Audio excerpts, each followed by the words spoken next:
Well, welcome back to what would have been a True Crime Wednesday, but we had to move it back. Had some things come up, and I really absolutely need to go get those things done. So tonight we are yet again going to go over the Zodiac Killer. Tonight we're going to go and go over some of the letters, not all.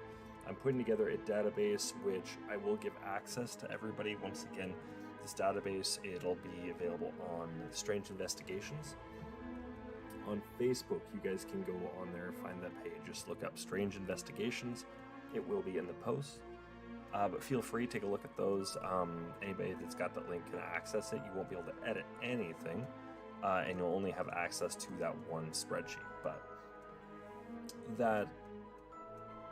that will be, I mean, that's the thing. There's gonna be a lot of things added to this. This is gonna have full timeline, just timeline of events, not really everything, that could have possibly been involved, like how we did with the David Crowley case. That's not gonna occur with this at the moment, especially considering this case is allegedly already solved.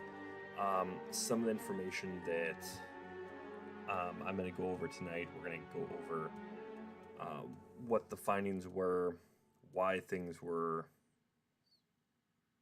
basically shown that this guy's got to be an expert. I don't know if I fully buy it, but allegedly this is what people are going with right now. So,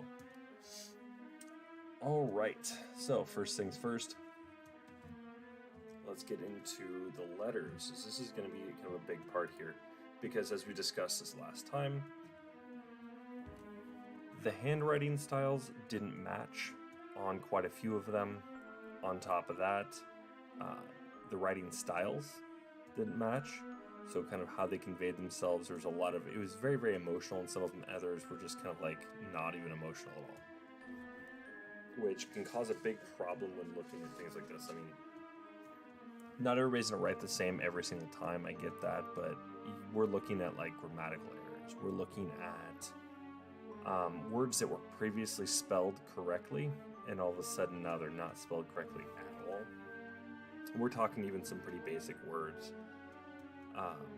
So it's pretty clear that there's at least 2 to 3 different people writing those letters. I'm still sifting through to see really what stands out. But even then, you're looking at the writing style, you're looking at pen pressure. There's all sorts of different things you got to look at when looking at handwriting, because there's all sorts of different things. It breaks down further onto, were they rushed? Were they very emotional? What kind of emotion could they have been feeling here? Was this anger? Was this sadness? Was this happy, excited? There's a number of different things that some of these things can. Granted, some people like myself, I'm one of those people that when I write, I tend to write a little heavier.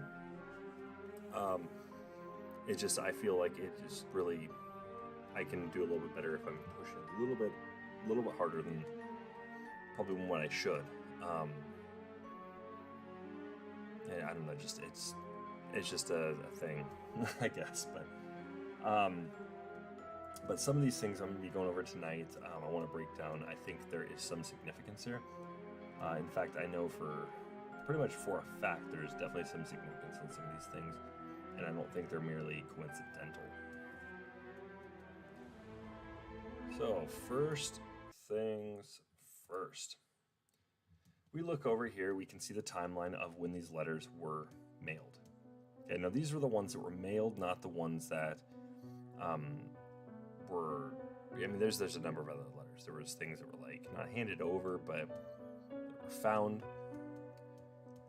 Some things that were scratched onto a vehicle at one point. I mean, there's all sorts of different things that occurred, and I'm still putting this together, so I rushed to go and try and get this all together, make everything kind of make sense, get the details down to what I needed to, on top of doing other things I need to right now. So first we have Monday, October 13th, 1969. So this was a letter that was mailed to the San Francisco Chronicle. There was 2 Franklin Roosevelt 6-cent postage stamps on this. Now, when it comes to postage stamps, There's some details with that. For instance, I believe it takes more postage stamps to, like the farther the distance. There's a few different reasons as to why. I believe, I don't remember off the top of my head exactly. But the postage stamps, like I said, if my hunch is correct, then these are going to show kind of the distance they're traveling. Well, now that's an interesting part when it comes to this, especially because these are all supposed to have been done, roughly in the San Francisco area. But like I said, if we're going off a distance, how far these things are going, you're seeing the ones that are going to San Francisco Chronicle, one stamp on some of these, and then there's two on others, things like that. There's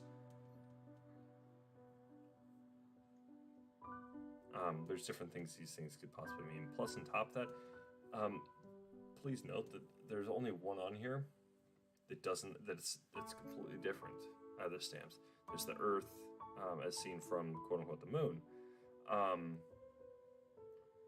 All the other ones have been presidents, and a good majority of them have been Franklin Roosevelt's 6 cents stamps. Then, of course, you got a few that are Eisenhower's. And you got one that's a Sam Adams, 8 cents, and you got a Thomas Jefferson. Now, I think what's most likely what's going on here, this is, I think, where we start getting into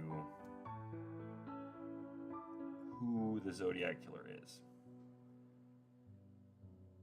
Okay, now I think if you go off of how many stamps each of these has, and then you got to look at the... Hey, how's it going, Catherine? I think there is a trend when it comes to the stamps, potentially, that he was obviously trying to go and send... I almost feel like there's a message there. He's sending faces of these presidents here. As to if that really is relevant to the case or not, I mean, it's to be determined, but I do think there's something there because I've seen these in good majority of them on the envelopes.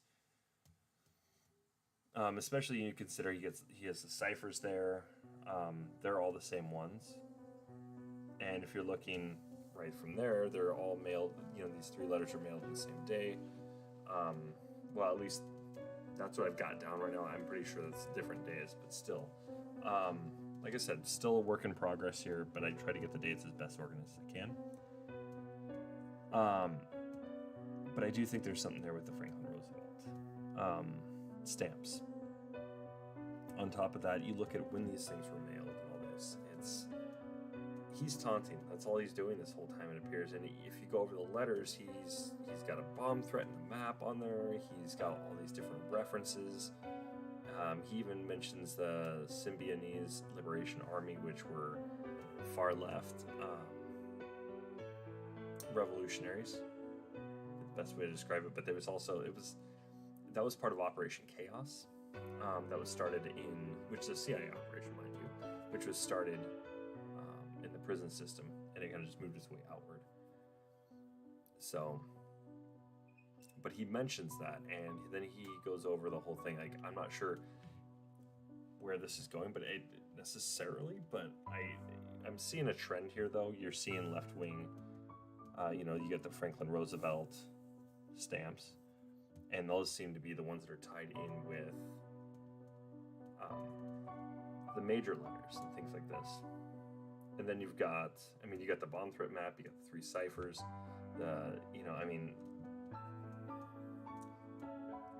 I don't know. To me, it just seems like there's something there, potentially, so.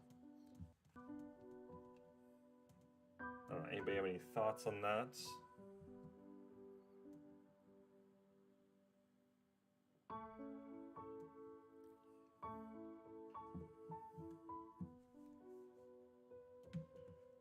All right. So next thing we're going to go over, before we go over what essentially is supposed to be like this answer to everything, is that we're going to go over the victims here. I want to go and kind of cover more or less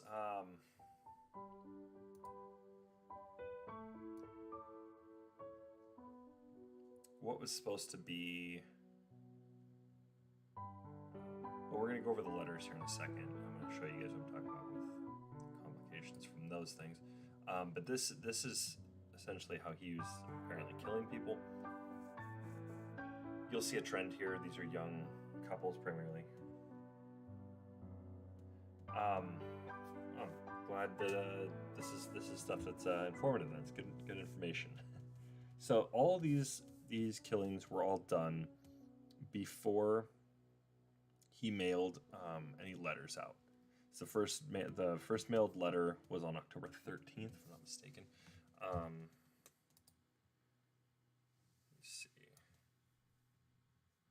Yeah, October 13th.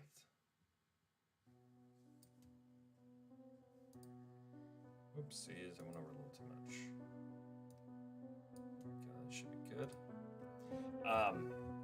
And you can see that there's a collection of them, and we're gonna there's gonna be some more. We're gonna cover this next Wednesday over this case. There's just a lot I want to go and put together. I want to actually have a decent presentation for this. There's a lot of things I was looking at today. I'm like, wow, this connects here, this connects here, that I didn't see before. It's probably from my internet connection, in all honesty. I mean, it got better, but it's still kind of shoddy at best. It's Comcast for you. So hopefully it's not too terrible when it fully loads up. But. So you're seeing all these kills were done Fridays and Saturdays. So he's waiting for basically Lover's Lane type stuff. Very, very reminiscent of the Texarkana killer. I don't know what his name was. I think it's called The Town That's Never Sets or something. It's an older movie, but essentially this guy took place before the Zodiac killer, and then this actually this happened. So but this guy seems to be just focusing on Lover's Lane type stuff, except for the exception of Paul Stein. So you got 3 couples here. However, if you go over what he had mentioned in some of his ciphers after those things were deciphered, based on this one way it was deciphered at least, he talks about how he's got many more victims and all this. And then you go over some of the letters. He's got 37 at one point, I believe it was, victories as he claims them, while the San Francisco Police Department have got 0. So it's very, very interesting stuff. But if you were to go and look at some of the things with this new victim, or this new suspect, that he already passed away in 2018, allegedly, but his name is Gary Prost. And what's it called? The Case Breakers, I think is what they're called. It's a group. It's made up of volunteer, a lot of retired detectives, CIA, and all that. And they basically went over this and were like, all right, well, if we're going to look at this, let's take a look at one feature here. This is really what would set it apart, because nothing else really seemed to match him based on sketch. But then you look at the actual description of the guy, it matches him somewhat close. So I can't fully say it's not possible, nor is it not likely. I think it's actually more likely than not at this point. But I'm not 100% sold either. But this is a list of victims. We're going to go over his letters in just a second. But we had David Faraday and Betty Lou Jensen. That was in Vallejo, California. They died at 11:15 p.m. It was 22 caliber semi-auto pistol. David was killed point-blank headshot, just one shot, while Betty Lou Jensen, and you'll notice the trend here, the females actually take significant more damage on their bodies than the males do. She was shot 5 times in the back. She was already dead, apparently, and he kept shooting. And then you got Darlene Farron and Mike McGough over in Vallejo, California. Now, this is the one where, actually, no, it's on the next one. It's, the next victim. So the car was actually, it was etched in these previous kills and everything that he was laying claim of, these were mine. But these two were killed at 12:10 in the morning. A 9mm semi-automatic pistol, and so Darlene was shot 9 times, while Mike was shot 4 times, but he survived. That was just time of injury for him. And then on September 27, 1969, then we have Cecilia Shepard and Brian Hartnell. They were attacked at 6:15 p.m. Over in near Napa, California. Another kind of Lover's Lane type of area. She died, but that was 2 days after. She survived. Both her and Brian survived the attacks, and they went to the hospital. But they were tied up and stabbed. She was stabbed 10 times, 5 in the front, and then flipped over, and then 5 in the back. And then Brian was stabbed 6 times. He's still alive. He's actually a lawyer over in Southern California now. He doesn't actually speak to the media anymore concerning the case. And then you got Paul Stein, which he was killed at about 9:55 p.m. With a 9mm semi-auto pistol, which they also apparently clued in and said, yeah, it's not the same handgun from the Farron Mago case, and he was killed with a point-blank headshot. But it does seem, with that point-blank headshot, this guy, I've got a feeling, is not a great shot. So,